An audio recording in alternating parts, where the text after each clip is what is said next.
não se mexa, não se mova, não converse, senão para você me ajudar, né? E eu fico grato, tá bom? Vamos lá, 1, 2 e 3.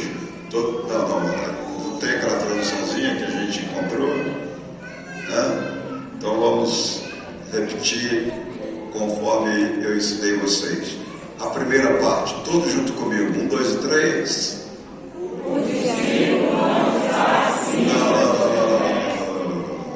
Essa também não nobre. O discípulo não é superior a seu mestre, mas, repete comigo, vamos lá, 1, 2 e 3.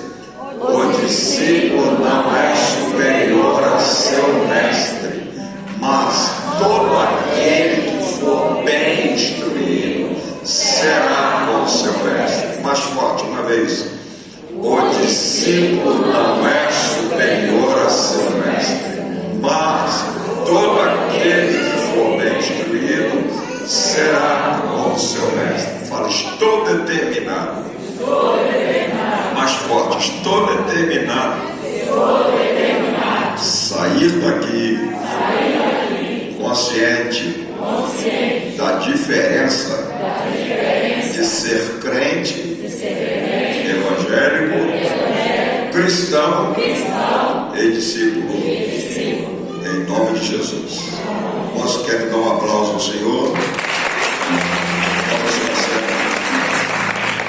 Dá um pouquinho mais de som aqui no retorno, Nova. Tá excelente o som, só prefiro para mim não gritar aí no ouvido dos irmãos. Tá ótimo, obrigado.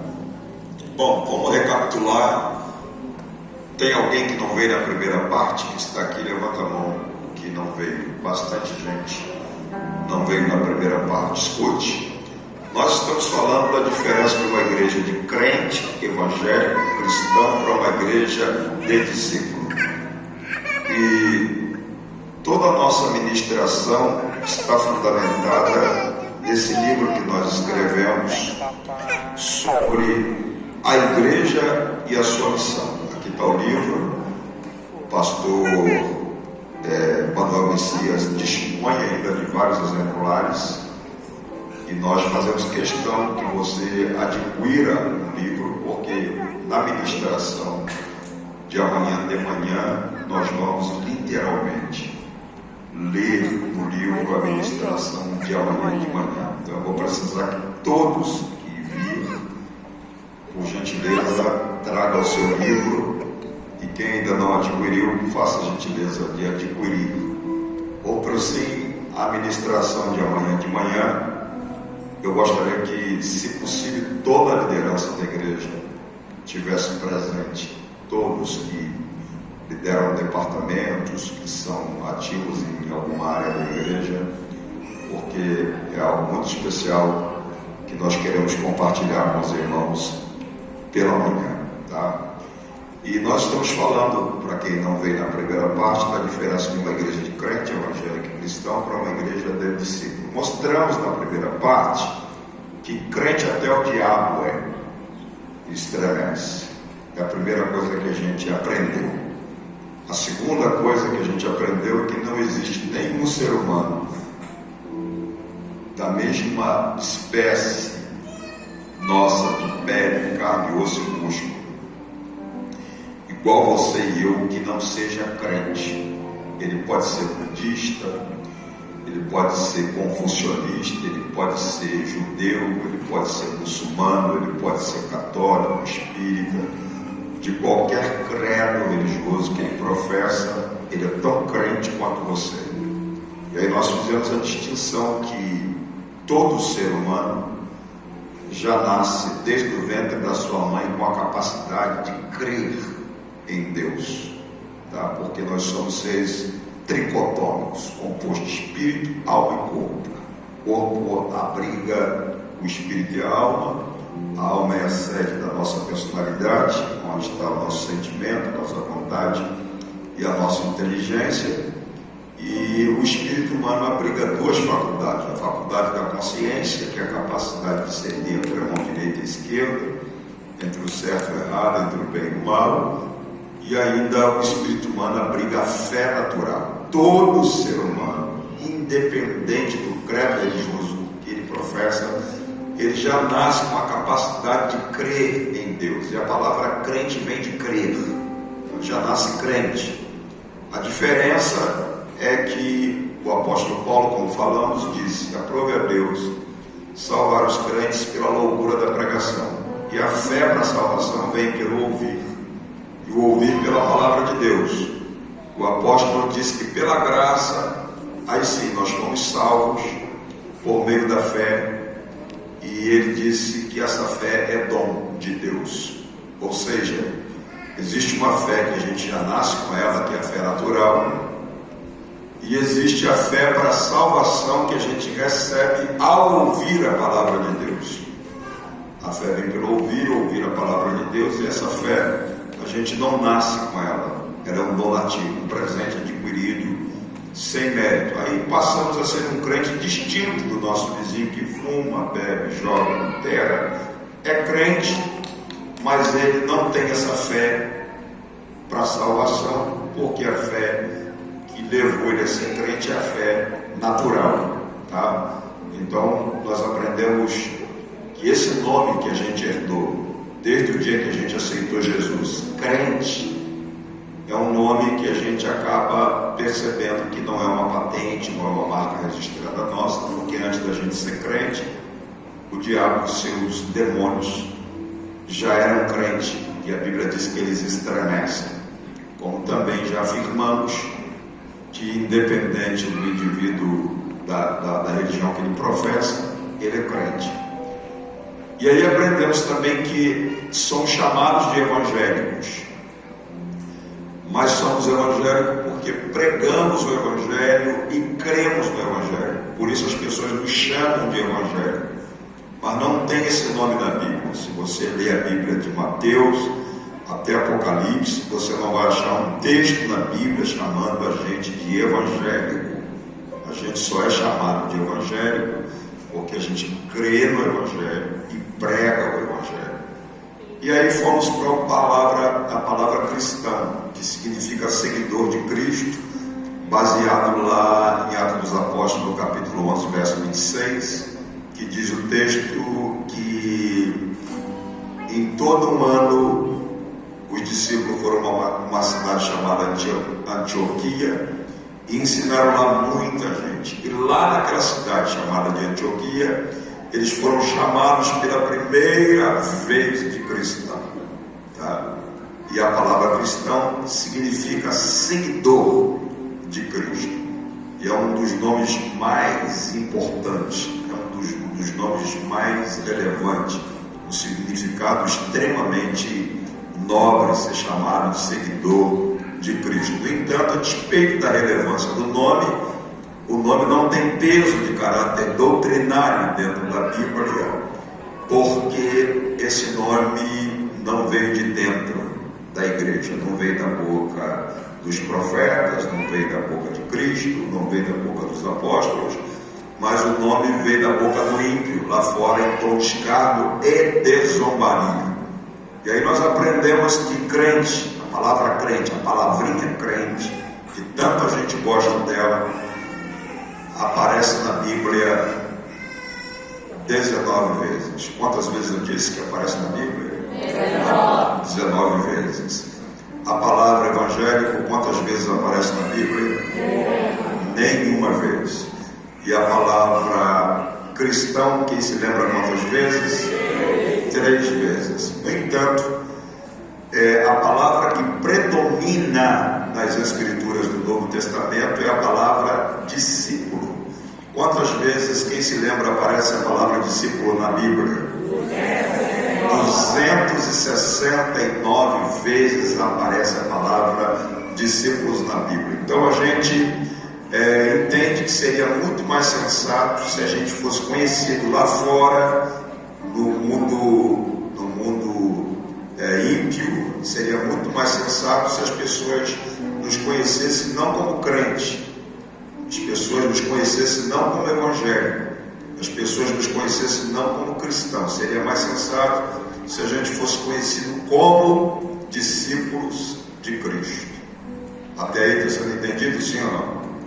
Então é o que nós estamos olhando, e mostramos que ao longo de 3 anos e 6 meses de ministério, Jesus morou na Palestina, lá em Israel, durante 33 anos. Quantos anos eu disse?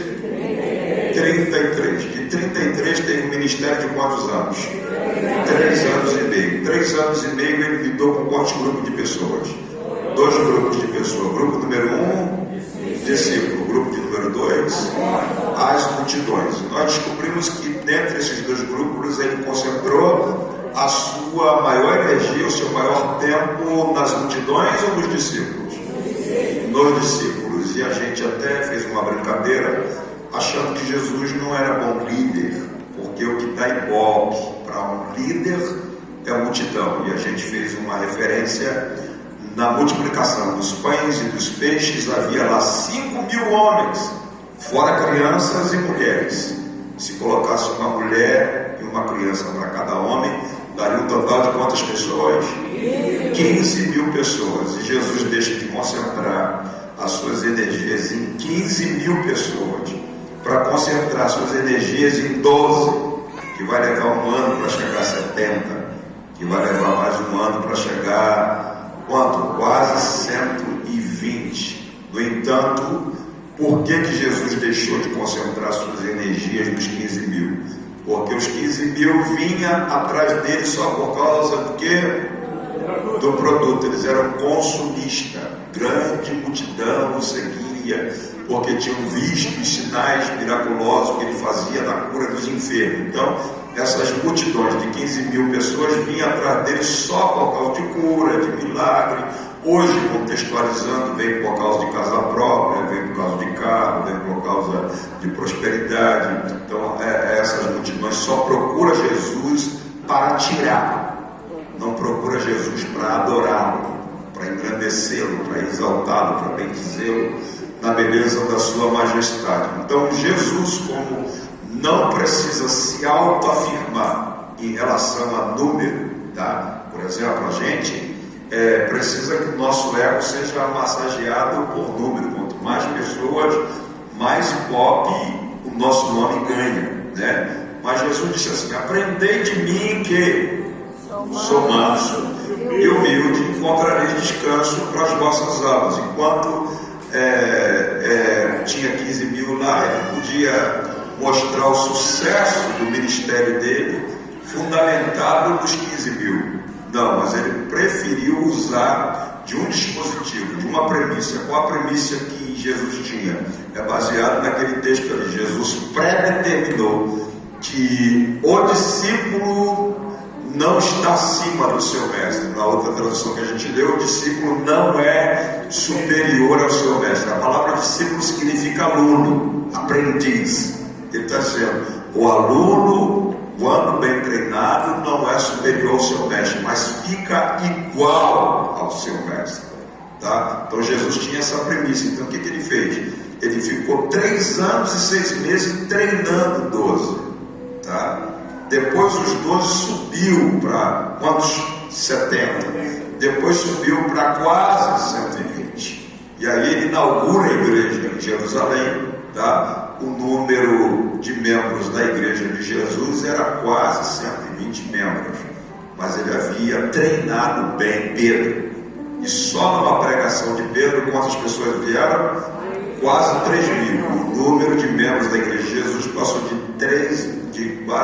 quase 120 para 3.120 membros.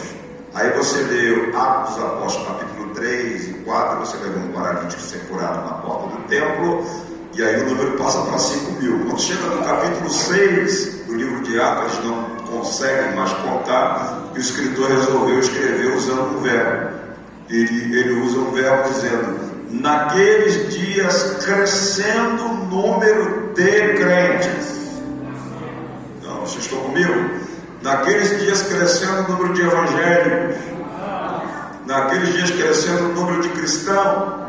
Não, naqueles dias crescendo o número de discípulos. Então, o verbo tem um gerúndio, que é um processo contínuo de crescimento. Todos os dias o Senhor acrescentava o número daqueles que iam se salvar, porque os discípulos bem treinados estavam produzindo. Tá? Enquanto o crente só tira, quem é discípulo produz. Tá? Então o que aconteceu? Chegou no capítulo 6, verso 7, diz que a palavra de Deus crescia e em Jerusalém se multiplicava, presta atenção, não somava, se multiplicava rapidamente o número de crentes.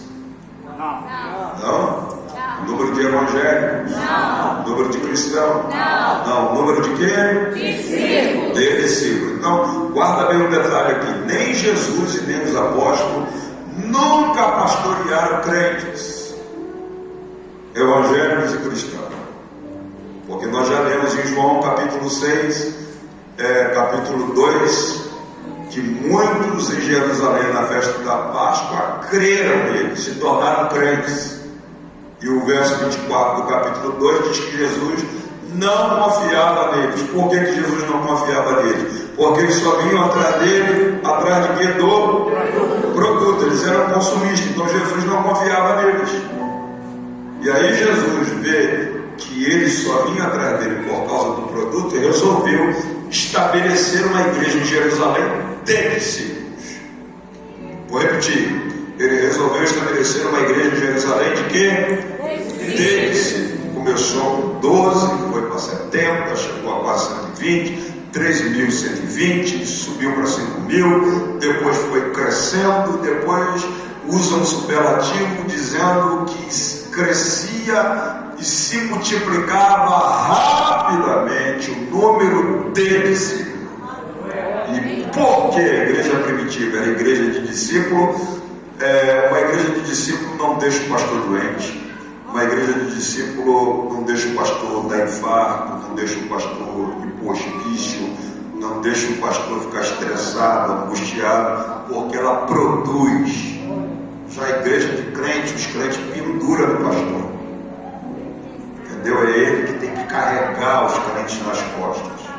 E Jesus nunca deu corda ao crente evangélico e cristão, porque as multidões representam os crentes evangélicos e cristãos, que só pintura, só vem aqui para tirar, tá? Vem só para tirar, sugar. Para por mim, jejua por mim, faz isso por mim, faz campanha por mim, visita meu amigo, visita meu parente. Eles só tiram e dá dor de cabeça, murmura, fala de tudo, reclama de tudo.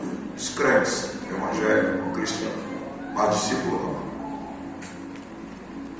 E aí os apóstolos não sofreram de infarto, morreram decapitados, morreram perseguidos. Mas você não acha um apóstolo morrendo doente do coração, de infarto, de diabetes, de pressão alta, nenhum deles, porque nunca pastorearam crentes, evangélico e cristão, pastorearam discípulos. Por isso que Jesus quer estabelecer aqui nessa cidade uma igreja de discípulos. Eu vou repetir essa frase. Jesus quer estabelecer aqui nessa cidade uma igreja de discípulos. Mas isso precisa começar por você. Talvez você esteja dando amém, mas você é meramente crente. Você é meramente evangélico, você é meramente cristão. Você quer ver? Você quer ver o que é um crente, um evangélico cristão? Um crente, como já falei aqui, ele só tira. O evangélico, ele só tira. O cristão só tira. Ele vem atrás do produto, ele vem atrás da bênção. E até o argumento dele é esse: vou para o culto para receber a minha bênção. Mas o discípulo não. O discípulo sabe que Paulo disse: ó, os irmãos, pela compaixão de Deus, que apresenteis os vossos corpos num sacrifício vivo, santo e agradável a Deus, que é o vosso culto racional. Eu não vim aqui para receber bênção, eu vim aqui para adorar. Não, você não entendeu, eu vim aqui para adorar. Agora, em detrimento da honra que eu dou a Ele na minha adoração, aí Ele pode me abençoar com alguma bênção, cura, libertação, prosperidade, mas a prioridade não é isso, a prioridade é Ele.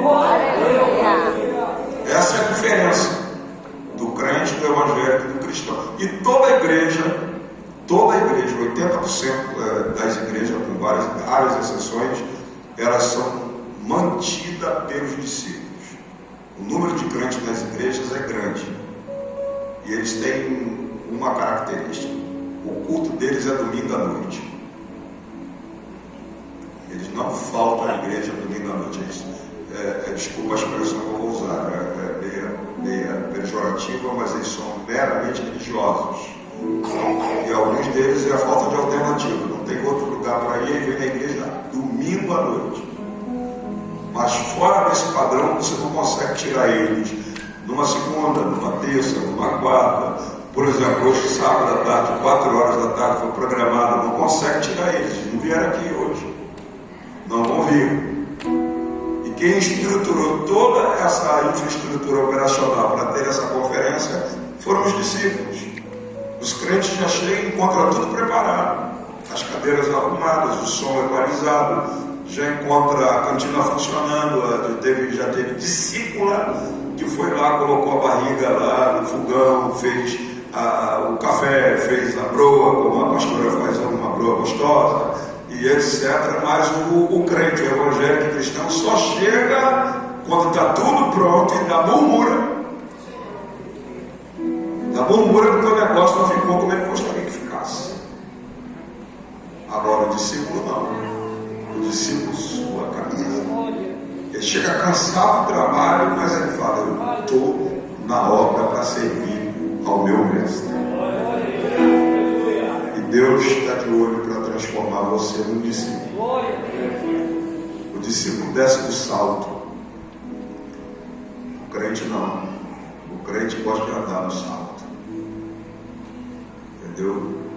Bem maquiado. Dificilmente ele pega uma vassoura para passar aqui. Dificilmente ele vai fazer uma limpeza na igreja ou participar de um mutirão. Mas o discípulo é Paulo, toda hora. Agora, o dia que essa igreja for uma igreja só de discípulo, não tem demônio nesse bairro que aguenta essa igreja. Por isso que Deus promoveu essa campanha para mudar o destino dessa cidade por intermédio dessa igreja. Quantos creem nisso? Pode soltar um brado de glória a Deus. Então vamos lá, eu vou mostrar para você, porque tem outro agravante. Qual é o agravante? Abra Atos dos Apóstolos, capítulo 18, por favor, coloca aí na tela, verso 24 em diante. Se a tradução não for a que eu quero, eu vou pedir até se chegar próximo da tradução que eu quero. Atos dos Apóstolos. Aí vocês vão pegar a caneta, vão pegar aí um lápis, um caderno de anotação, e vocês vão anotar, ou então vão gravar na memória, né? Porque eu vou fazer umas perguntas baseadas nesse texto que a gente vai ler agora, Atos capítulo. Ele está de olho em você, meu irmão. Ele está de olho em você, minha irmã. E ele está esperando que nessa noite você aceite o chamado que ele está te fazendo para ser seu discípulo. Mas para ser discípulo, você vai ter que pegar esse diplomazinho aí que você vive esfregando no rosto dos outros e guardar ele, vestir o avental da humildade e sentar para ser discipulado e aprender o caminho do Senhor com mais precisão. Porque não vale para Deus só saber o caminho, não, tem que saber com excelência. E o problema nosso é que a gente não quer ser bem instruído. A gente está acostumado com o oba-oba que está por aí. E Jesus está cansado dessa igreja do oba-oba. Por isso ele nos reuniu aqui para falar cara a cara conosco do seu plano de fazer dessa igreja uma igreja de discípulos. Eu estou confrontando você. Eu estou desafiando você. E aí vamos lá então, para fechar o assunto dessa noite. Faça essa pergunta comigo assim, fala: Pastor Samuel. Pastor Samuel. Repete bem alto, diga: Pastor Samuel. Pastor Samuel. Eu preciso saber o que eu sou. Mata no peito e diga: eu sou meramente crente, evangélico, cristão, ou eu sou um discípulo? Quantos querem saber o que é? Vou perguntar de novo: quantos querem saber o que é? Se você quer saber o que você é, então vamos lá, conferir na Bíblia se você é meramente crente, evangélico, cristão, ou se você é um discípulo de Jesus. Vamos ver então. Coloca aí na tela Lucas capítulo 9, verso 23, tá? Para você saber de imediato. Lucas capítulo 9, verso 23. Como é que está lá? Lucas, por favor, gente, vamos lá. 1, 2 e 3. Não, só quero essa parte aqui, bem forte. Mais forte, está fraco. Mais forte.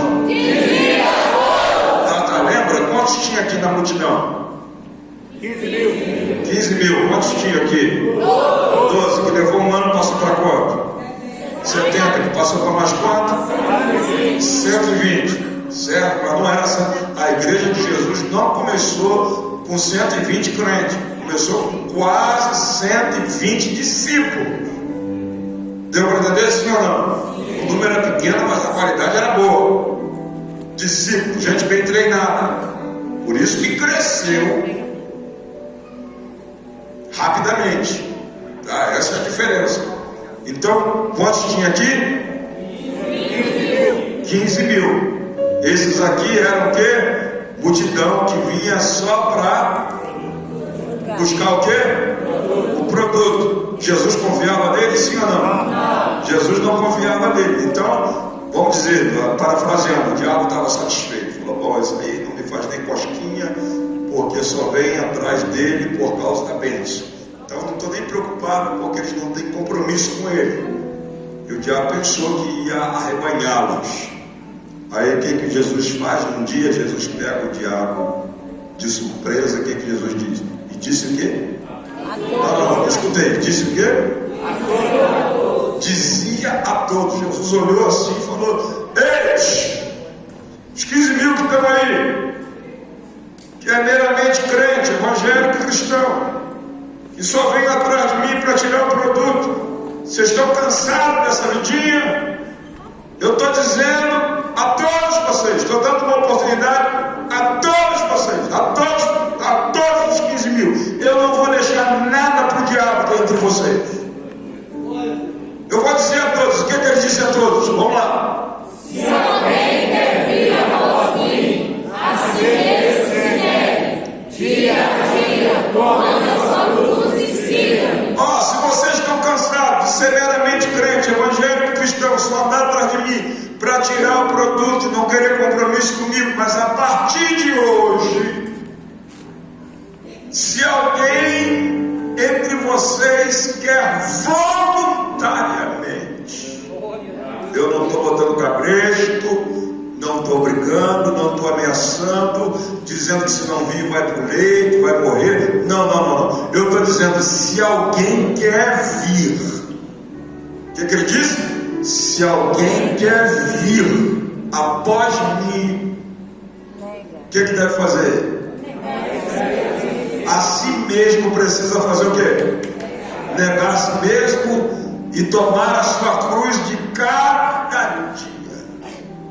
Jesus está aqui nessa noite, sim ou não? Sim. Vou perguntar de novo, Jesus está aqui nessa noite, sim ou não? Sim. Aqui nós temos uma mistura de discípulo, de crente, evangélico e cristão, aqui nessa noite. E Jesus está aqui no meio da gente nessa noite. E ele está dizendo a mesma coisa que ele disse a todos. Ele está dizendo assim: eu estou com vocês aqui na igreja Missão em Cristo nessa noite. E eu me dirijo a todos os quais ainda não tiveram uma experiência pessoal comigo como discípulo. Sou meramente crente, evangélico e cristão. Estou dizendo a todos: se alguém de vocês estão cansados dessa vidinha medíocre, só de crente, evangélico e cristão, e quer se tornar meu discípulo, nega-se a si mesmo, toma a sua cruz de cada dia e siga-me. Aleluia. É você que decide. Eu vou perguntar, eu vou dizer de novo. É você que decide. Eu vou dizer de novo. É você que decide. Ele não está botando cabresto aqui em você dizendo assim: você tem que vir. Não, ele está dizendo assim: se alguém quer voluntariamente vir,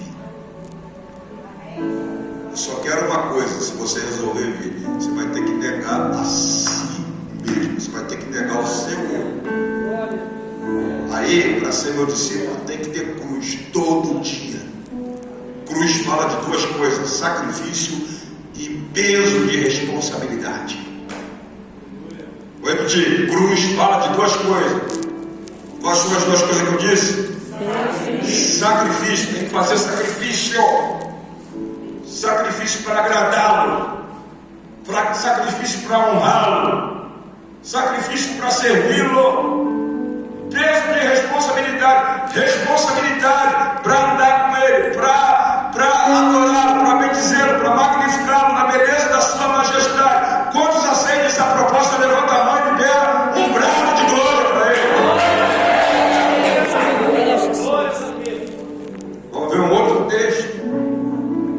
Coloca aí na tela, por favor. Lucas capítulo 14, verso 26 e 27. Ou verso 26 e verso 33, aliás, 27 a gente já falou da cruz.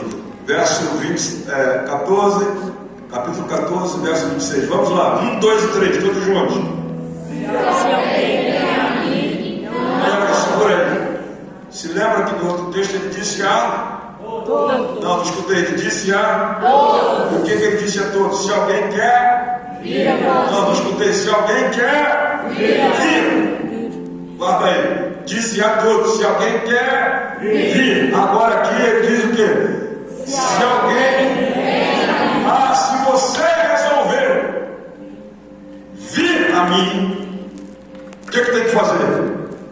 Não aborrece seu pai, mãe, mulher e filhos, irmãos, irmãs, e ainda sua própria vida. Não pode ser. Não é você que vai bater no peito e vai dizer assim: eu sou discípulo. Não, é Ele que vai te aceitar ou não. Por isso está no texto lá. Ele disse a todos: se alguém quer. Aí alguém disse assim: eu quero. Aí ele disse: você vai ter que renunciar, você vai ter que negar a si mesmo. Aí o camarada diz: eu quero a si mesmo, eu vou negar a mim mesmo. Você vai ter que ter cruz de cada dia, ou seja, peso de responsabilidade e mais o que? Sacrifício. Você vai ter que ter isso. Aí o camarada diz: eu quero a si mesmo. Aí ele falou assim: então se você resolveu vir a mim, não se esqueça que você vai ter que aborrecer quem? Não, vamos lá, vai ter que aborrecer quem?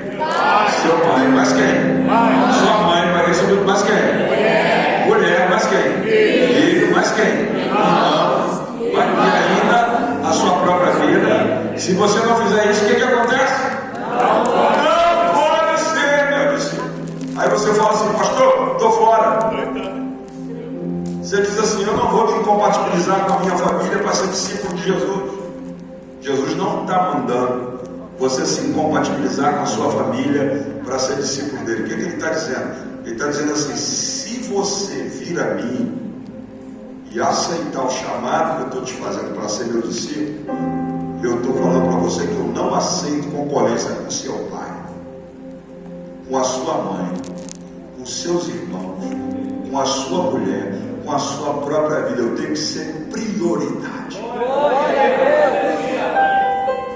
Deu para entender? Você não vai bater de frente com seu pai, com a sua mãe, com seu irmão, com você mesmo. Simplesmente Jesus está dizendo assim: eu sou o primeiro. Aí você dá um exemplo. Que hora que é a escola dominical aqui? 9 horas da manhã. O que Jesus está querendo dizer? 9 horas da manhã começa a escola. Aí 8h30 você já está arrumadinho para vir para a escola dominical, junto com a sua esposa, com seus filhos, para vir para a escola dominical. Tá? Aí quando dá 15 para 9, a campainha da sua casa toca. Quem é que está chegando? Aí ela abre a persiana e olha assim e fala: ih, é mamãe, bem. É papai. Aí quem é que manda na sua casa? Ele, você ou ela? Foi sincero. Foi sincero. Quem manda é ela, meu irmão. Você pode bater no peito e dizer que você manda alguma coisa, não manda nada. Aí ela olha ele arrumadinho, tudo arrumadinho, né? Já até com uma gravatinha bonitinho. Aí ela fala assim: bem, mamãe e papai, não precisa marcar a hora para vir aqui em casa. Vai lá, abre o portão e tira essa gravata. E vai no mercado e compra uma picanha, ou uma alcatra, um filé. Você vai lá, compra que a gente vai fazer um churrasquinho. A papai e a mamãe. Aí ele olha para ela e fala, Aí ele encosta nela e fala assim, você não estava na conferência? Aí ela vai dizer, eu estava. O senhor se lembra que Jesus estava lá? Sim, estava. O senhor se lembra que ele falou assim, se alguém quer vir após mim, nega-se a si mesmo, toma sua cruz de cada dia e siga-me. E falaram lá que cruz é peso de responsabilidade e sacrifício. É verdade. Aí Jesus mora na sua casa. Jesus mora na sua casa, sim ou não? Aí Jesus está lá na casa do casal. Jesus está lá em pé. Lá. Aí Jesus, quando vê ela dizendo assim, vai lá, tira essa roupa, vai comprar carne para fazer churrasco. Jesus fala, quero ver se eu vou perder para o pai dela e para a mãe dela. Eles estavam na conferência quando eu perguntei se queria vir. Eles disseram que queriam. E eu ainda avisei que eu não aceitava concorrência com o pai, com a mãe, com o irmão, com a mulher, e nem com a própria vida deles. E eles falaram, não, mas mesmo assim a gente quer ser discípulo. E agora eu estou aqui, quero ver se eu vou perder para o pai e para a mãe. Aí ele dá um toque nele assim na mão, aí ele fala assim, vamos fazer o seguinte, vamos dar a chave da casa do papai, do teu pai e da tua mãe. E a escola dominical acaba às 11 horas, de 9 às 11. Deixa eles aí. E quando eu voltar, eu prometo que eu faço churrasco para eu, então eu levo na melhor churrascaria da cidade. Aí acontece que o pai e a mãe não têm experiência, nunca aceitaram Jesus. Aí vai dizer assim, que fanatismo, tanto tempo que eu não venho na sua casa e você tem coragem de ir para a igreja e me deixar sozinha aqui na sua casa, que fanatismo. Então você vai aborrecer seu pai, sua mãe, vai aborrecer a sua própria vida porque você não queria fazer isso com eles, mas entre aborrecer eles e aborrecer a sua vida é melhor do que aborrecer Jesus, que você fez compromisso de ser seu discípulo. Quantos entenderam isso? Pode dizer amém? Aí eu vou perguntar ainda assim, tem alguém que quer ser discípulo? Amém. Vou perguntar de novo, ainda assim tem alguém que quer ser discípulo? Não sou eu, hein? Ele vai bater lá, vai ter o teste, cuidado. E aí, vamos ao próximo texto, verso 33, vamos lá. O que diz o verso 33?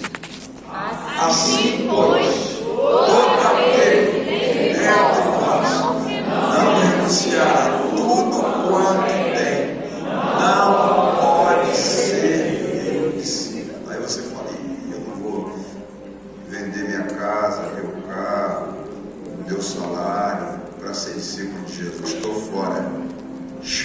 Ele não está falando para você vender nada. Ele está dizendo que os bens que ele te deu, escute, hello, ele está dizendo que os bens que ele te deu, você não é dono. Ele está dizendo que você é apenas mordomo, administrador dos bens que pertencem a ele. Salmos 24 diz, do Senhor é a terra, a sua plenitude, o mundo e tudo que no mundo há é do Senhor. Essa casa que você tem, esse carro que você tem, esse salário que você tem, essa cultura que você tem, Jesus apenas confiou você tudo isso como mordomo para você administrar bens que pertencem a Ele. Aí você compra um carro zero e coloca lá na placa lá no carro, a serviço do rei. E ele não mandou você colocar lá a serviço do rei. Aí o pastor Samuel chega lá em Valadares e vem pregar aqui em Ipatinga. Aí o pastor Messias olha no teu carro lá a serviço do rei e fala, glória a Deus. Aí liga para você e fala, ô irmão fulano, você pode ir lá buscar o pastor para mim lá em Valadares? Aí você faz biquinho. Você fala, pastor, tanta gente foi me ajudar logo. Mas ninguém mandou você a serviço dele. E Jesus está dizendo que os bens que ele te deu, esse carro, que ele te deu, esse carrão luxuoso, é para carregar os servos dele. Você não escutou? Vou repetir. É para carregar os servos dele. Você está ligado? Você vê só, olha que absurdo na Bíblia, olha que absurdo na Bíblia. Houve uma fome em Israel de 3 anos e 6 meses. Quantos anos eu disse? 3 anos e 6 meses. 3 anos e 6 meses. Aí o Elias estava lá no Ribeiro de Querite. Olha só, no Ribeiro de Querite, bebendo da água. Houve uma seca e fome, bebendo da água que descia do monte de Gileade, que era uma cidade montanhosa, descia uma água lá, o Elias estava bebendo da água. E diz a Bíblia que todos os dias o Senhor pegava os corvos para levar pão e carne para Elias. E era picanha. Levava para Elias do almoço e na janta. Aí diz o texto que o ribeiro secou. O que é que diz o texto? O ribeiro secou. Aí sabe o que Deus falou? O Elias, você vai fazer 160 quilômetros. Quantos quilômetros eu disse? 160 quilômetros. Do Querite até Sarepta de Sidom, fora da fronteira de Israel, na Fenícia, na Síria. Você vai fazer 160 quilômetros e lá eu provi uma viúva que vai te sustentar nesse período de seca e de fome. Quando ele chega lá, na casa da viúva, o que ela está fazendo? Está catando os gravetos para fazer um bolo para ela e para o filho dela. E o que ia acontecer? Ela falou para ele: vou fazer um bolo para mim, meu filho comer, e amanhã a gente morre.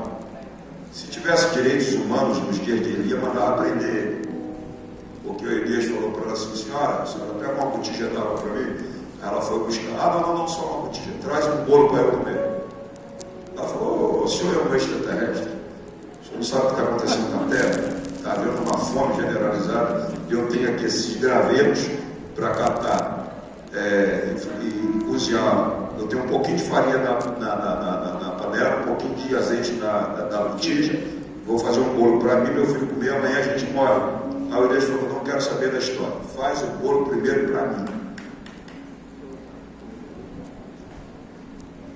Se tivesse direitos humanos, você tem que prender esse homem, porque está tirando a comida da boca da criança. Mas o Elias faz o bolo primeiro para mim. Aí o que ela fez?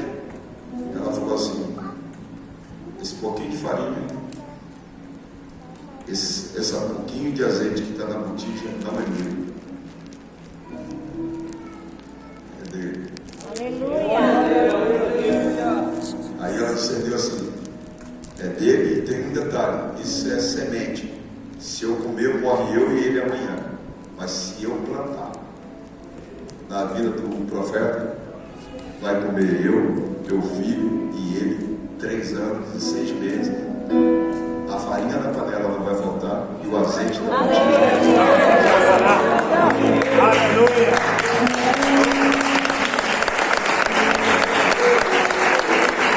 O que Jesus está falando conosco nessa noite? Ele está falando: eu quero discípulos que entendam que a casa que eu dei para você não é sua, a casa é minha. E eu boto lá para ser hospedado quem eu quero. Esse carro que eu te dei não é seu, é meu. Você apenas administra esse bem que eu te dei. Esse salário que você ganha não é seu, é meu. Ainda fiz um acordo contigo: gasta 90% e me dá só 10%. E os 10 que você vai me dar, eu não preciso. Você vai me dar para eu proteger a tua casa do devorador. Mas a gente não entende essa linguagem do céu, porque a gente é crente, evangélico, cristão, e crente só tira. Evangélico só tira, cristão só tira. Se aquela viúva fosse crente, evangélica e cristã, ela tinha comido. Agora, sabe o que Deus fez? Olha só que coisa, abra aí Lucas capítulo 5, capítulo 4, verso 25, para você entender como é que Deus sabe quem é crente, evangélico, cristão e sabe quem é discípulo. Olha só o que está no texto. Lucas diz assim, vamos lá, todos comigo, 1, 2 e 3. Na verdade vos Não, quero escutar todos, 1, 2 e 3.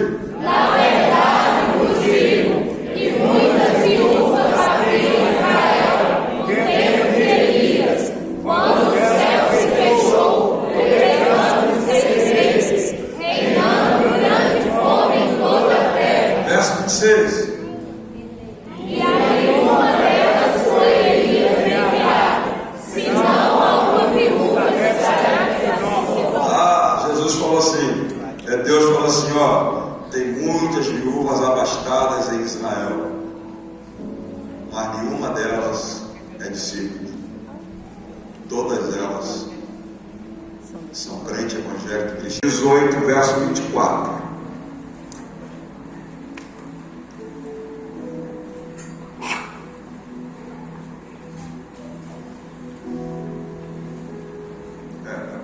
Só aí tá bom. Então vamos lá, começa comigo todos juntos aqui e presta atenção que eu vou fazer pergunta atrás de perguntas baseado no texto. Vamos lá, 1, 2 e 3. Primeiro, todo mundo tomou café, certo? Então, como eu disse que crente evangélico cristão só tira, ele não coloca nada, você vai prestar atenção se do teu lado tem crente ou se tem discípulo. Como é que você vai prestar atenção nisso? O crente vai ler o texto, ou seja, o crente não vai ler o texto do evangelho cristão. Ele vai ficar olhando e tal, mas ele não obedece. Agora o discípulo vai ler. Ele é preguiçoso, o crente, o evangelho cristão, porque ele só vem para tirar. Então ele não dá voz, não dá aplauso, não dá glória, não dá orgulho. Entendeu? Então vamos lá. Aí você vai ter que estar aqui do teu lado. Vamos lá, 1, 2 e 3. Nesse meio tempo, chegou a Éfeso um judeu, natural de Alexandria, chamado Apolo, homem eloquente e poderoso nas escrituras. Segura aí. Neste meio tempo, chegou a que cidade? Guarda bem os detalhes que eu estou perguntando. Chegou a que cidade? Qual era o nome do judeu? Vou repetir de novo. Chegou a que cidade? Éfeso. Qual era o nome do judeu? Ele era natural de que cidade? Alexandria. Tem uma razão porque a cidade de Alexandria está no texto. Porque era uma cidade universitária. Aguarda esse detalhe. Era uma cidade universitária onde na época havia a maior biblioteca do mundo, na época de Apolo. E o Apolo era um jovem universitário. Então guarda esses detalhes. Vou perguntar de novo. Chegou a que cidade? Qual era o nome do judeu? Apolo. Natural de que cidade? Alexandria. Tá? Muito bem. Ele tinha pelo menos 6 qualidades. Nós vamos achar as qualidades. Número 1, ele era homem o quê? Não, tem gente que eu estou falando, ou você é discípulo ou crente. Eu não estou escutando a sua voz. Vou repetir de novo. Ele era homem o quê? Eloquente. Primeira virtude dele. O que ele era? Eloquente. Número 2, está no texto. O que ele era mais? Poderoso nas escrituras. Passa o verso 25, por favor. Número 3, ele era mais o quê? Ensino no caminho do Senhor. Número 4, fervoroso de espírito. Número 5, falava e ensinava com precisão a respeito de Jesus. Muito bem. Conhecendo apenas o batismo de João, continua, por favor. Ele, pois, começou a falar ousadamente. Então vamos recapitular. Chegou a que cidade? Chegou a que cidade? Qual era o nome do judeu? Natural de que cidade? Quantas virtudes ele tinha?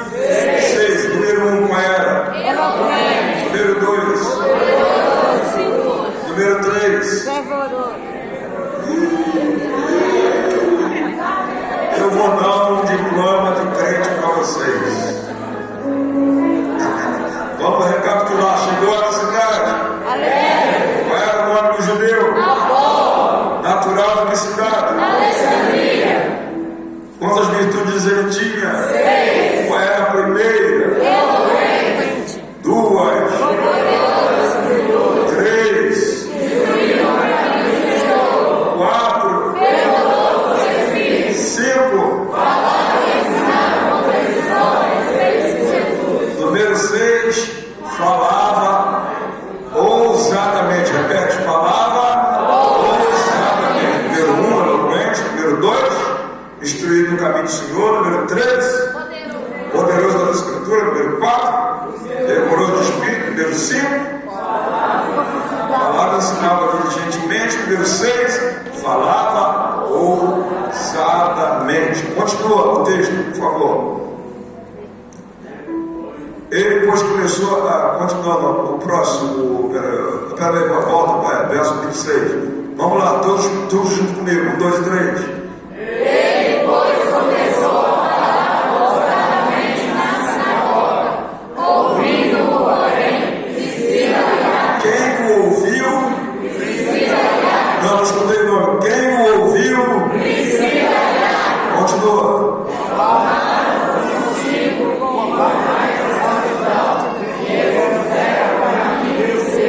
Muito bem.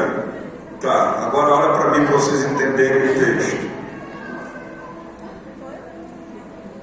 Vamos dizer, culto aqui, vamos dizer, para exemplificar o que aconteceu lá. Culto na sinagoga. Culto na sinagoga era sábado. Mas eu vou contextualizar com os nossos dias. Domingo, culto na sinagoga lá em qual cidade? Não. Olha aqui, outra. Qual a cidade? Então, tinha uma igreja, vou contextualizar. Tinha uma igreja lá na cidade de Éfeso. Aí chegou um judeu natural de que cidade? Alexandria. Para visitar a igreja que estava onde? Em Éfeso. Tá? Chegou lá, entrou na igreja, sentou lá no meio da igreja e estava lá na igreja de Éfeso. Só que o culto já tinha a programação pronta. A programação já estava pronta, já tinha o pregador, já tinha o cantor, já tinha tudo organizado para o culto lá em Éfeso, na igreja de Éfeso, que o Apolo foi visitar. E aí chegou na hora da apresentação dos visitantes, o dirigente da igreja lá em Éfeso falou assim: tem algum visitante entre nós? Aí o Apolo ficou em pé. Aí o dirigente perguntou para ele assim: ô meu irmão, qual é o seu nome? Qual é o nome dele? Apolo. O senhor é natural de que cidade? Alexandria. De Alexandria. O dirigente, irmãos, que maravilha. No culto de hoje nós temos um visitante procedente de onde? Alexandria. Que bênção. Vamos dar boas-vindas ao irmão Apolo. O que os irmãos diriam? Seja bem-vindo em nome de Jesus. Aí levantou alguém, foi lá, deu um abraço no Apolo e o Apolo sentou lá. Só que o culto já tinha a programação prontinha, não dava para encaixar nada no culto. E aí o dirigente continuou dirigindo o culto, mas chegou lá para o meio do culto, o Espírito Santo catucou o dirigente, falou: dá pelo menos uma salvação ao Apolo, ele veio de tão longe. Aí o dirigente: irmãos, a nossa programação está pronta, nós já temos o pregador, os cantores, mas o irmão Apolo veio de tão longe nos visitar. Poxa, vamos dar uma oportunidade para ele, por favor. O irmão Apolo, vem cá dar uma saudação. E o Apolo chega lá com 5 minutos de palavra. Quantos minutos eu disse? 5 minutos de palavra. O Apolo mostra para a igreja que ele é a número 1. Não escutei. Ele é o quê? Eloquente. Número 2. Poderoso. Ele mostra que é poderoso nas Escrituras. Número 3. Instruído no Ele caminho. mostra que ele é instruído no caminho do Senhor. Número 4. Fervoroso. Ele mostra que ele é fervoroso de espírito. Número 5. Ele mostra que ele é ousado, fala ousadamente. Número 6. Número 5 ele mostrou que era o quê? Falava, ensinava. Diligente, ele era diligente. E número 6 ele falava com ousadia. Aí todos ficam de queixo caído. O que eu disse? Todos ficaram o quê? queixo caído. Terminou o culto, todo mundo vai em cima do apóstolo. Meu irmão, que bênção na sua visita. Volta no outro culto, irmão. Você, com 5 minutos que você deu de saudação, você me abençoou, você ministrou na minha vida, e ficou aquela fila de gente inflando o Apolo, porque de fato o rapaz era distinto, né? Eloquente, mas o quê? Poderoso nas escrituras, instruído no caminho do Senhor, fervoroso de espírito, falava diligentemente, ousadamente, né? Todos ficaram de queixo caído. Aí foram lá e massagearam do Apolo. Só que lá na igreja de Éfeso tinha um casal, e esse casal se chamava, qual o nome do casal? Priscila e Áquila. Sabe quem é esse casal? Abra aí Romanos para vocês descobrirem quem é esse casal. Coloca aí na tela, Romanos 16, verso 3, para a gente descobrir quem era esse casal que estava lá, que ouviu o Apolo. Romanos, vamos lá, 1, 2 e 3, leia todos junto comigo. Saudai Priscila e Áquila, meus cooperadores em Cristo Jesus. Muito bem, esse casal aí era discípulo de Paulo. Discípulo de quem? Paulo. Não, escuta aí, discípulo de quem? Paulo. Eles eram discípulos de Paulo. O apóstolo Paulo não estava no culto lá em Éfeso, mas estava lá quem? Os discípulos. Quem eram os discípulos de Paulo? Priscila e Áquila. Era como se tivesse a mente de Paulo lá na igreja através deles, como se tivesse o sentimento de Paulo lá na igreja, como se tivesse o conhecimento de Paulo representado em Priscila e Áquila lá no culto em Éfeso. Deu para entender assim ou não? É isso que aconteceu. Enquanto está todo mundo inflando o Apolo, elogiando ele pelo que ele fez, pela palavra que ele deu, a Priscila e Áquila espera todo mundo embora. Aí chega para o Apolo e cumprimenta ele, diz: oi, irmão Apolo, que prazer conhecê-lo, tê-lo conosco aqui em Éfeso, nos visitando. Foi muito bom tê-lo no culto desse dia aqui conosco. Aí viraram para ele e falaram assim: irmão, está disposto domingo próximo que vem vir para a nossa escola dominical e sentar na nossa classe? Aí eu vou fazer uma pergunta para você, para saber se você é discípulo ou não. Você, com esse currículo, aqui tem uma professora que falou da aposentadoria dela. Cadê ela? Onde que ela está? Fica em pé aí, meu. Ela é uma professora formada, tem mestrado, a pós-graduação, tá? Então tem uma cultura elevada. Obrigado, só para exemplificar. Vamos dizer que você fosse o Apolo, você tem no seu currículo, você é número 1, eloquente. Número 1 é o quê?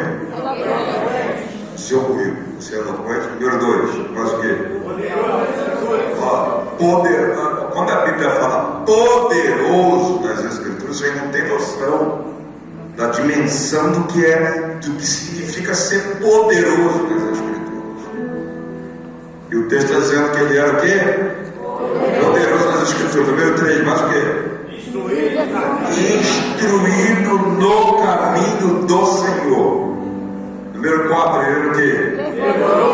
Fervoroso de espírito. Quando abria a boca, falava como? Falava diligentemente, não jogava a conversa fora, não ficava enchendo linguiça, na linguagem popular. Número 6, falava como mais? Ousadamente. Aí eu pergunto para você com esse currículo todo, um casal da igreja, ilustre e desconhecido, que não tem título de apóstolo, de pastor, de evangelista, depois de te ouvir, chamasse você e falar: meu irmão, o senhor tem coragem de domingo que vem o senhor vir sentar na minha classe de escola dominical? Eu pergunto para você teria humildade Responda para você mesmo. Você teria humildade de domingo próximo que vem, o Apolo, domingo seguinte, o Apolo, 9 horas da manhã, antes da escola começar, 10 minutos hoje, ele estava na porta. E sentou na classe de Priscila e Áquila. E ao sentar na classe de Priscila e Áquila, o texto diz que Priscila e Áquila, o que eles fizeram? Ensinaram, tem tradução que fala que ensinaram o caminho do Senhor a Apolo com mais precisão. Hello, o que eu disse? Ensinaram o caminho do Senhor a Apolo com mais o quê? Precisão. Tem tradução que diz exatidão. O que eu quero dizer com isso? O que Deus espera de um discípulo? Deus espera de um discípulo que ele seja um contínuo aluno, um aprendiz, independente da formação que ele tenha. O Apolo tinha toda essa estrutura de conhecimento, mas ele se considerava um eterno aprendiz, e com uma humildade descomunal, uma humildade indescritível. O casal fez o convite para ele, sentou na classe do casal, e aí o casal ensinou ele o caminho com mais precisão. Se você quiser ganhar uma unção de discípulo nessa conferência, você vai ter que vestir o avental da humildade. Você vai ter que vestir o avental da humildade. Você tem que parar de bater no peito, saber e pensar que você já sabe tudo. Pelo fato de ter 30, 40 anos de crente, 50 anos, não importa quanto tempo você serve a Deus. Se você quer ser discípulo, tem que ter humildade para aprender diariamente. Porque para Deus, para Jesus, que é o nosso mestre, ele diz: o discípulo, olha o que Jesus diz. O discípulo, quando bem treinado, não é só ser treinado, olha o que Jesus diz: bem treinado. O problema nosso é que a gente aprendeu um pouquinho, é o caso de alguns, né? Tipo assim, vocês já viram aí na rua aqueles moços que passam por você assim, todo musculoso, fortão, sim ou não? Já viram? Sim ou não, gente? Sim. Já viram, né? Aí você fica imaginando, eu já passei por alguns assim, peitão assim, tudo, né? Eu falo, meu Deus, camarada, deve levantar às 4 da manhã, 5 da manhã para malhar, né? Eu fiquei imaginando assim, fazendo musculação e tal, na academia e etc. Mas tem um produto no mercado chamado anabolizante, que no popular chama de bomba. Já ouviram falar nisso?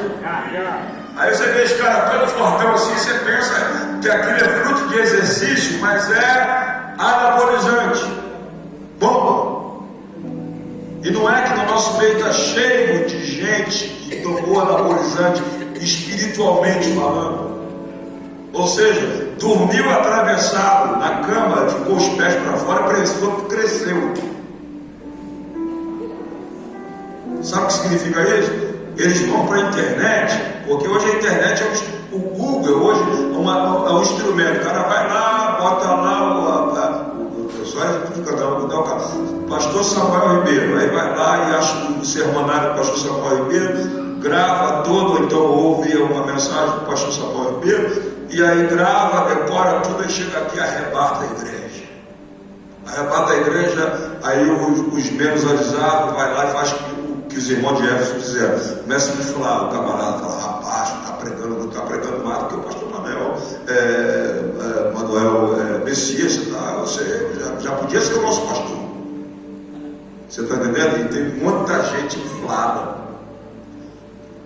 por anabolizante espiritual, que dormiu atravessado, pensou que cresceu, e essas pessoas, elas estão causando problema na obra de Deus. Qual é o problema que elas estão causando? Diferente do Apolo. O Apolo recebeu uma instrução, escute isso, ele foi instruído com precisão. Por quê? Quem foi os discípulos que instruíram ele com precisão? Priscila e Áquila. Aí chegou um momento que ele vai lá para Priscila e Áquila e pede uma carta de mudança. Ele falou: Priscila e Áquila, eu vou mudar para Corinto. O senhor pode me dar uma carta de recomendação para eu chegar lá e congregar? Aí a Priscila e Áquila assinam a carta dele de recomendação. Quando chega lá em Corinto, quem eram os pastores da igreja de Corinto? Paulo, apóstolo dos gentios, e Pedro, apóstolo dos da circuncisão. Ora, Paulo estudou com Gamaliel. Das 21 epístolas que existem no Novo Testamento, pelo menos 13 ou 14 de autoria de Paulo. Paulo era um erudito, profundamente instruído no caminho do Senhor. Aí o Apolo vai lá congregar com Paulo e congregar com Pedro, que estudou 3 anos e 6 meses aos pés do mestre dos mestres Jesus. Quando ele chega lá com uma carta, ele chega: irmão Paulo, aqui eu trouxe essa carta lá de Éfeso, eu congregava lá, e eu trouxe essa carta, eu quero congregar aqui em Corinto. Aí Paulo olha a carta e fala: e quem assinou essa carta? Priscila e Áquila. Ué, eles são meus discípulos. Então aqui na nossa igreja, o Apolo, você não vai sentar, porque tinha 3 classes lá na igreja de Corinto. Uma era de Paulo, outra era de Pedro e uma lá era de Cristo, tá? Que era a pior classe que tinha, que era aqueles que batem no peito e dizem que é melhor obedecer a Deus do que os homens. Aí não respeita a pastor, entendeu? Essa era a pior classe que tinha. E a classe, aí, que o Apolo chega lá naquela igreja, aí o Paulo fala: não, eu vou te dar uma caderneta, quem não for aluno do Paulo, do Pedro aqui, não for meu aluno, você cata todos eles, passa a ser um aluno na classe, da escola dominical. O Apolo foi lá, começou no culto, catou todos que não eram aluno da classe do Pedro nem do Paulo, e formou uma classe. Daqui uns dias, a igreja lá de Corinto tinha os que eram de Pedro, os que eram de Paulo e de Apolo. Deu para entender? Agora, quem era Apolo? Um ilustre desconhecido no meio de 2 gigantes da fé. Paulo, que estudou aos pés de Gamaliel, que escreveu das 21 epístolas do Novo Testamento, escreveu 14, tá? E o Pedro, que estudou 3 anos e 6 meses e foi elogiado por Jesus, como Jesus disse: bem-aventurado és tu, Simão Barjona, porque não foi a carne nem o sangue que te revelou a meu respeito, que eu sou filho de Deus.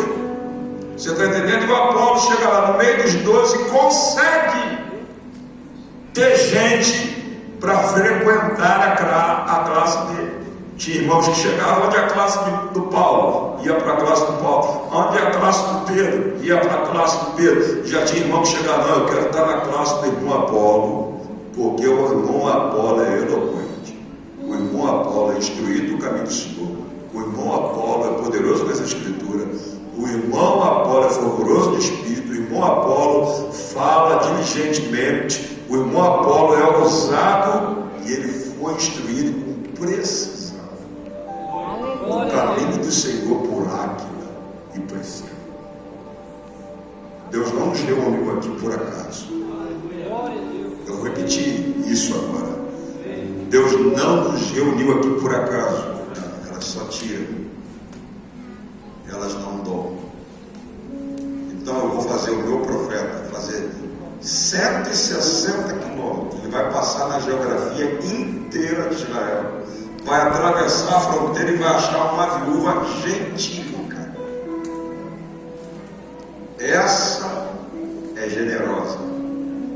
Ela entende que o que ela tem não é dela, é meu. E eu posso usar o que é dela a hora que eu quero, porque ela apenas ordena do bem que eu dei a ela. Aleluia. Será que Deus te achou aqui como achou aquela viúva? Vou perguntar a você: será que Deus te achou aqui? Ou Ele vai passar por você? Aleluia. E vai achar outra pessoa, porque Ele entende que mesmo Ele falando do jeito que Ele está falando, você não está entendendo. Porque o que eu vim fazer aqui, eu não vim mexer com a sua emoção. Eu penso que já teve cultos aqui que você pulou, que você caiu no espírito, que você chorou, falou línguas estranhas. E o pastor Messias, imaginou, meu Deus, agora eu posso contar com a irmã fulano de tal, agora eu posso contar com o irmão fulano de tal, porque o que eu vi Deus fazer com ele ali no culto dessa noite é extraordinário. Aí chegar na segunda-feira você continua o mesmo.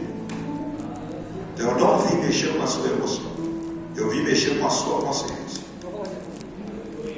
Eu vim para uma metanoia, mudança de mentalidade. Quero ver se você está aceitando o chamado de Jesus para ser discípulo amanhã, de manhã, que não é o hábito de você frequentar a igreja. Eu te vi aqui de manhã. Você está acostumado a vir à noite. Você está acostumado a vir em festa. Está acostumado a vir nos cultos tradicionais da igreja. Eu quero ver você chegar para a pastora da igreja e dizer: pastora, deixa a cantina de amanhã comigo. Não precisa a senhora aí fazer bolo não, que eu vou levar o bolo. Quanto tempo você não faz isso? E a gente não pode bater no peito e dizer que a gente é discípulo. É Jesus que diz quem pode, quem não pode. É mais fácil você ser pastor, você ser apóstolo, ser evangelista, ter todos esses títulos, porque é a organização aqui que vai te dar esses títulos. Para ser discípulo, tem que passar no crivo dele, Jesus, o mestre dos mestres. E ele está aqui nessa noite. Aleluia. Vou gritar de novo: ele está aqui nessa noite. Essa casa está impregnada de uma fragrância. É a fragrância da rosa de Sarão. É a fragrância do lírio dos vales. É o brilho da estrela da manhã. É o rugido do leão da tribo de Judá, que nunca perdeu uma batalha para Satanás. Ele está aqui nessa noite. Levanta a sua mão e sente a presença dele. Solta o melhor brado de glória que está agarrado nessa garganta, porque está descendo sobre nós uma unção de discípulo nessa casa.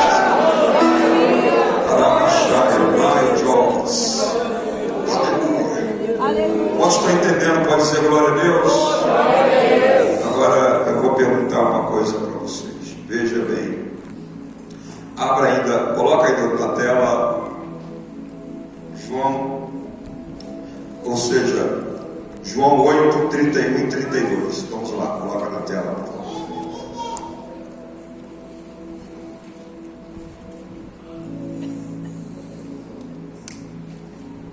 Vamos lá, vamos ler. 1, 2 e 3, todos juntos comigo. Disse, pois, Jesus aos judeus que haviam crido nele: se vós permanecereis na minha palavra, sois verdadeiramente meus discípulos. Qual é a marca que Jesus quer colocar em você? Se você quer bater no peito e dizer: eu sou um discípulo, a primeira coisa que você tem que fazer é a renúncia que ele disse lá. Se alguém quer vir, nega-se a si mesmo, toma a sua cruz de cada dia e siga. A segunda coisa que você precisa fazer é entender que ele não aceita concorrência com nenhum membro da sua família. Ele tem que ser prioridade na sua vida. A terceira coisa que você precisa saber é que os bens que você tem pertencem a ele, se você realmente aceitar o chamado para ser discípulo.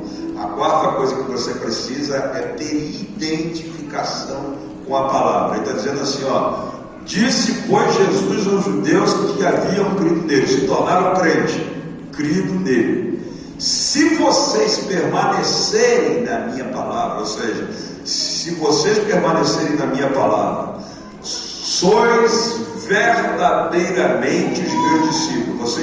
A maneira de vocês deixarem de ser unilateralmente crentes e se tornar meu discípulo é permanecer na minha palavra.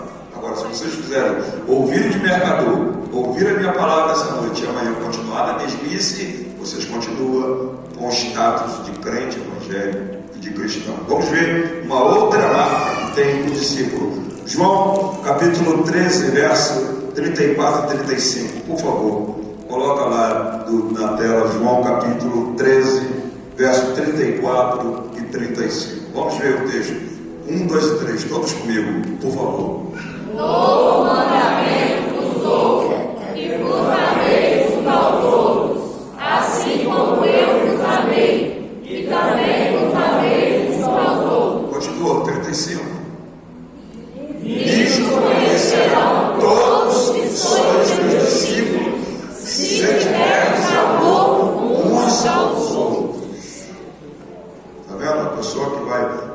você e vai falar assim: pô, você é discípula, você é discípula. Será que tem discípula na Bíblia? Sim ou não?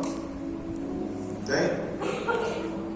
Sim ou não, gente? Tem discípula na Bíblia? Tem ou não? Tem?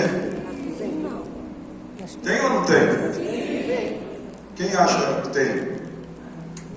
Vamos achar na Bíblia. Atos, alguém se lembra de Lídia, né? Está lá. Alguém me acha aí, por favor, sobre Lídia? É para mostrar para vocês uma discípula que eu estou com. Deixa eu ver se eu acho aqui na minha Bíblia. Alguém já achou aí? Porque os bons, aqui está cheio de gente boa de Bíblia. Pode me dar um auxílio aí, porque eu não separei esse texto. Atos 16. Atos 16, 11. Vamos ver lá. Vamos ver. Todos junto comigo. 1, 2 e 3. Não, quero escutar todos. 1, 2 e 3. Tendo, pois, navegado de Troade, seguimos em direitura a Fomos de Anápolis, dali ao Rio, ao Senhor, eles se decidiram. Nessa cidade permaneceram alguns dias. Entendeu o texto? certa mulher Chamada Lídia, da cidade de Tiatira, vendedora do púrpura, temente a Deus, escutava. O Senhor lhe abriu o coração para entender as coisas que Paulo dizia. Continua. depois de ser batizada, ela e toda a sua casa, louvou dizendo: Se julgares que eu sou fiel ao Senhor, entrai na minha casa, ficai. Deus já deu para isso. Quero achar a palavra discípula. Será que é a Lídia? Ninguém me achou. Não achei. Eu quero uma certa discípula. Só se é o texto anterior. Ninguém achou para me ajudar aí, gente. Bom, vou aqui na minha Bíblia. Então. Assim como eles falaram, Eu sei que as já separei mulheres esse texto. estavam ali. Eu quero a discípula. Porque tem muitas mulheres que ficam ouvindo a gente falar que Jesus deu ordem de fazer discípulos e fica pensando, imaginando assim: só tem discípulo na Bíblia, não tem discípula, mas eu sei que tem. Aqui já achei, deixa eu ver. Você traduzindo. Atos, quanto é? Qual o número? 9:36, vamos ver Atos 9:36. Tem mesmo. Uma discípula. Havia em Jope uma discípula. Vamos lá.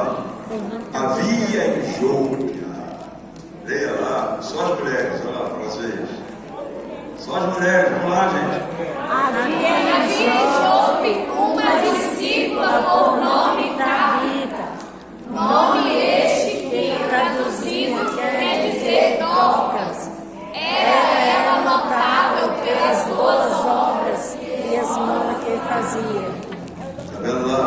Havia em Jope uma discípula por nome Tabita, nome este que traduzido quer dizer Dorcas. Era ela notável pelas boas obras e esmola que fazia. Não tem como ser discípulo ou discípula sem obras. Deu para entender, irmãzinhas queridas? Deus vai ungir mulheres discípulas aqui nessa noite. Em nome de Jesus nós teremos uma grande quantidade de discípulos. Vamos ao último texto que eu vou ler para vocês. Capítulo João 15, verso 8. João 15, verso 8, por favor. João 15, verso 8. O que está escrito lá? Todos juntos, 1, 2 e 3. Nisso tenho glorificado meu Pai, em que vos dei muito fruto, e assim tornareis meus discípulos. Se você aceitar o chamado para ser discípulo, você tem que entender que você tem que gerar, que você tem que dar algum tipo de fruto na obra de Deus. Passivamente, sentado, só no culto, vindo domingo, só à noite, você não é discípulo. Nem discípulo. Discípulo tem que dar fruto. Agora tem um detalhe. Vou perguntar aqui uma pergunta interessante. Vocês acham que é fácil ser discípulo, sim ou não? Não. Vou perguntar de novo. Vocês acham que é fácil ser discípulo, sim ou não? Não. Pergunta a seguinte: ainda assim, tem alguém aqui que ainda aceita o chamado para ser discípulo? Amém? Amém? Certo? Então, já que vocês falaram que aceitam o chamado para ser discípulo, mesmo consciente que não é fácil ser discípulo, olha só o que está escrito, Mateus capítulo 19, abra verso 29, coloca lá Mateus 19, verso 29, por favor, vamos lá, todos junto comigo. Eu falei todos, 1, 2, 3. E todo aquele que tiver deixado casas, ou irmãos, ou irmãs, ou pai, ou mãe, ou mulher, ou filhos, ou campos, por causa do meu nome, receberá muitas vezes mais e herdará a vida eterna. Tem uma tradução que diz assim: receberá 100 vezes mais nessa vida, Por fim, a vida eterna. ainda o direito de vida eterna. Presta atenção numa coisa: quando você é crente, só evangélico, cristão, você só vem na igreja por causa do anúncio do produto.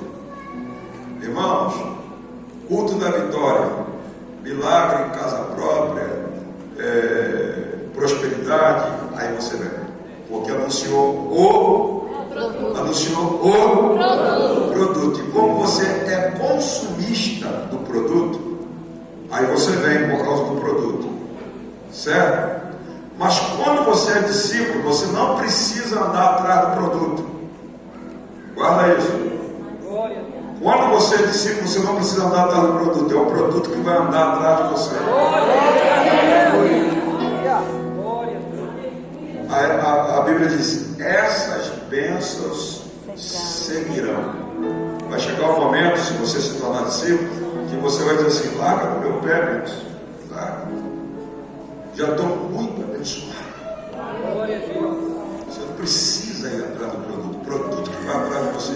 Jesus disse assim, no texto, diz assim: e todo aquele que tiver deixado casas, viu? Se você se conscientizar, não, na minha casa eu sou apenas mordomo, administrador desse bem que pertence ao meu Senhor. Aí ele dizendo: todo aquele que deixar casas, está no plural, você que já tem mais de uma, casas, mais o quê?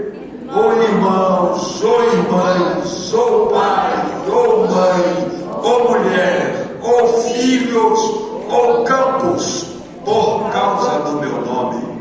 Aí entra aquela outra tradução. O que é que vai acontecer? Receberão muitas vezes mais e herdará a vida eterna. Tem outra tradução: receberá 100 vezes mais. E por fim, Nesta, não é lá no céu, não, nesta, ainda o direito da vida eterna. de vida eterna. Aleluia. Já notaram uma coisa? A igreja primitiva, você vai ler nos primeiros capítulos, que não tinha um necessitado sequer na igreja primitiva. Por que não tinha necessitado? Porque era a igreja de discípulos. Não tinha um necessitado sequer. E um detalhe: dinheiro lá, sabe, era colocado nos pés dos apóstolos. Não era colocado em outro lugar, nos pés dos apóstolos. Eles tinham domínio sobre o dinheiro. Porque eles eram apenas mordomo, administrador dos bens que pertencem a Deus. O dia que essa igreja, presta atenção, que eu vou profetizar, o dia que vocês unanimemente aceitarem o chamado de se tornar discípulo do Senhor Jesus, mas não só de fachada, mas aceitar mesmo, produzir, dar fruto, amar uns aos outros, ser discípulo de fato, de direito, Jesus vai mudar o status de vocês todos. Não, você não escutou o que eu estou dizendo? Jesus vai mudar o status de vocês todos. Porque a bênção do Senhor, ela enriquece. E ela não acrescenta dores. O Jabes fez uma oração assim: que o Senhor me abençoe e amplie os meus territórios, que a tua mão seja comigo, que não me sobrevenha aflição e nem me seja acrescentada nenhuma dor. E o texto diz que Deus atendeu a oração de Jabes. Eu quero profetizar para essa igreja. Gente, vocês não têm noção. Eu não saí de Boston e coloquei na agenda, na minha agenda, estar aqui hoje e amanhã, porque eu quis, porque o pastor Messias quis. Não, lá em cima. O pai falou assim: eu estou de olho na igreja Missão em Cristo, lá em Ipatinga. E eu vou levar o meu servo lá para ele ministrar uma palavra para mudança de mentalidade dos membros da igreja. E Deus está dizendo assim: se eles aceitarem a minha palavra e mudarem o comportamento deles e passar a ter um comportamento de discípulo,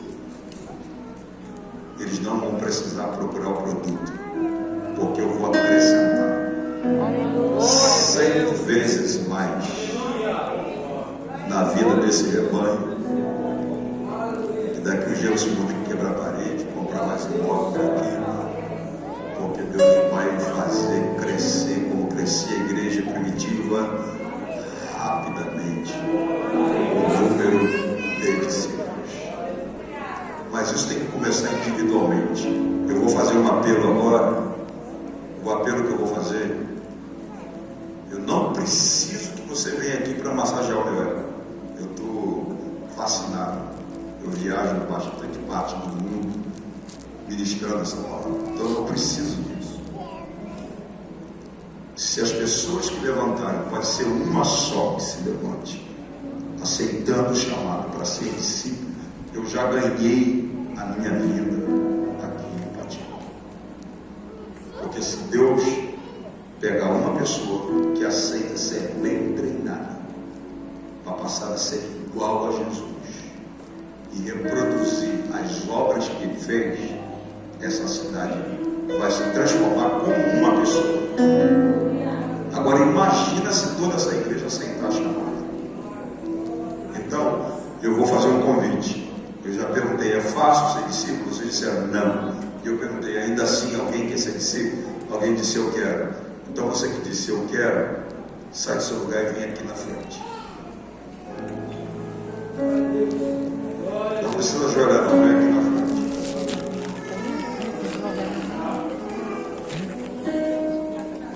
Vem aqui na frente. Todos que entenderam que não é fácil, mas mesmo assim querem ser discípulos.